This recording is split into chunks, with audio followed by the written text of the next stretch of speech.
सदगुरु रामपाल जी महाराज ने उनकी टांग पकड़ के ऐसे घुमा के ऐसे फेंका कि वो आज तक नीचे वापस नहीं आए। नमस्कार जी। साहिब क्या नाम है आपका? रमेश पाल, कहाँ के रहने वाले हैं आप? गांव कटेवर, जिला हरिद्वार। प्रॉपर अभी फ़िलहाल जो है पौड़ी में हूँ। संत रामपाल जी महाराज से आपने नाम दीक्षा कब ली? 1 जनवरी 2014। संत रामपाल जी महाराज से नाम दीक्षा लेने से पहले आप क्या भक्ति साधनाएं करते थे?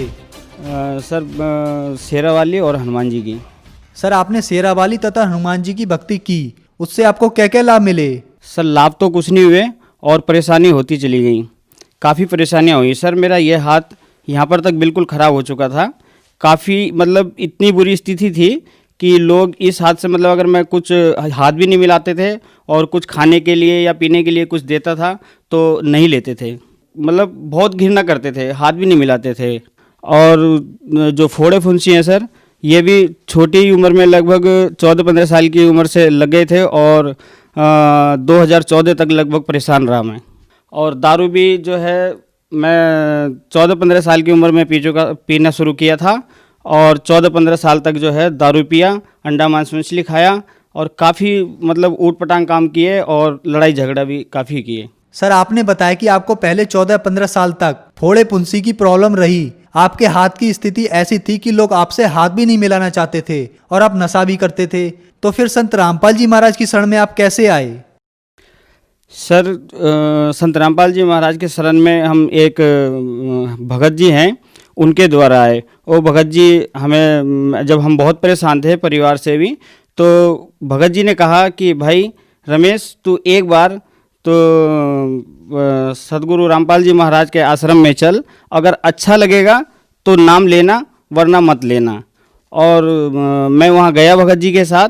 भगत जी अपने ही किराए से अपने ही सब उससे ले गए और मैं वहाँ गया। वहाँ जाके और मैंने नाम लिया।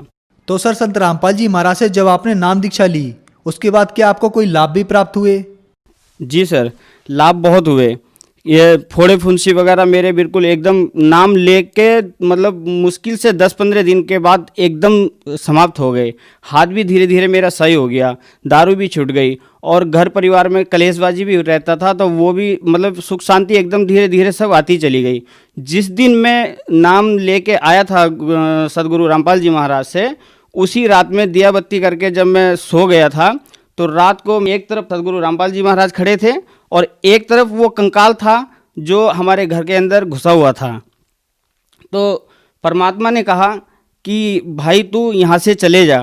उसने कहा कि नहीं, मैं इनको साथ लेके जाऊँगा, यहाँ इनको जो है नहीं छोड़ूंगा। परमात्मा ने काफ़ी कहा कि भाई तू चले जा, अब ये मेरे बच्चे हैं तो तू कुछ नहीं कर सकता, तू जा।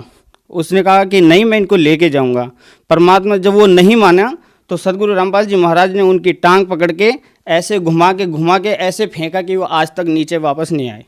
सर संत रामपाल जी महाराज की शरण में आने से आपको बहुत लाभ मिले, लेकिन आज संत रामपाल जी महाराज जेल में हैं, तो आज आपकी उनके प्रति कैसी श्रद्धा है? सदगुरु रामपाल जी महाराज जेल में हैं ये जगत वाले कहते हैं, लेकिन हम कभी ऐसा नहीं मानते कि सदगुरु रामपाल जी महाराज जेल में हैं, क्योंकि वो तो जेल में खाली दिखाने के लिए उनका शरीर है। वो तो 24 घंटे हमारे साथ हैं, परमात्मा है, वो तो पूर्ण परमात्मा है। और उनकी सद्भक्ति करने से काफ़ी और बहुत भक्तों को और मेरे को भी काफ़ी लाभ होते हैं सर। सर आपने बताया कि संत रामपाल जी महाराज आज आपके साथ हैं और आप तथा उनके लाखों अनुयायी रोजाना नए नए लाभ तथा चमत्कार से रूबरू होते रहते हैं। तो आज जो समाज आपको देख रहा है, आप उन्हें क्या संदेश देना चाहोगे? सर संदेश तो ये क्या दे सकता हूँ, लेकिन हाथ जोड़ के विनती यही कर सकता हूँ कि जो भक्त समाज मुझे देख रहे हैं या सुन रहे हैं वो अपना कीमती वक्त बर्बाद ना करें। सदगुरु संत रामपाल जी महाराज की शरण में आके अपना कल्याण कराएं। सर संत रामपाल जी महाराज की शरण में आने के लिए क्या करना होगा? सदगुरु रामपाल जी महाराज की शरण में आने के लिए जो कई चैनलों पे सत्संग आते हैं और सत्संग के नीचे एक पट्टी आती है, उन पे नंबर लिखा आता है, मोबाइल नंबर।